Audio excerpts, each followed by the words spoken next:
if you guys are watching the PGA Tour today, you can see this Blades Brown kid on tour, and he's doing extremely well. He's tied for the lead right now on the third day. But if you watch his swing, this is yet another golfer, professional golfer, that has a flaw in his swing, but he makes it work. I mean, he's tied for the lead. It's just another example of you don't need to do everything perfect, but what you do really well, you just make that work, if that makes sense. Don't focus on all your flaws. Don't try to get rid of all your flaws, but notify your strengths and become really good at your strengths and make that flaw work. So what he does is when he follows through, he kind of bends his lead elbow a little bit too much, and this is a flaw.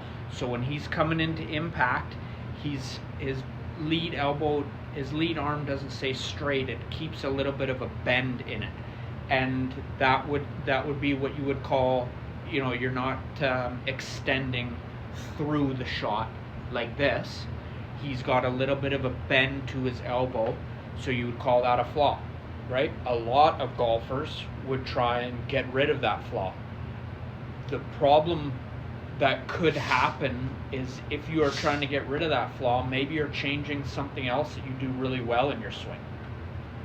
And now you're going to create two problems for yourself, because you're probably not going to fix the first one 100%. And then to fix that flaw, maybe something else is happening in your swing to fix that. And like I said, now you're building another flaw in your swing.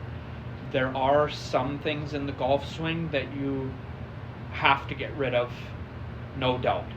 But all of them is not true.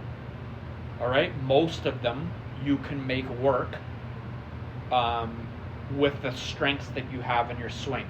So, like I say, he's not fully extending through his shot and getting his lead arm straight. He's keeping it bent a little bit like this. What he does extremely well is gets into his impact position, so he's on the inside, on the instep of his trail foot. He gets right into his lead side, and he gets into his lead heel, which allows him to rotate extremely well and quickly with his chest pointing to the target. So like I say, even though his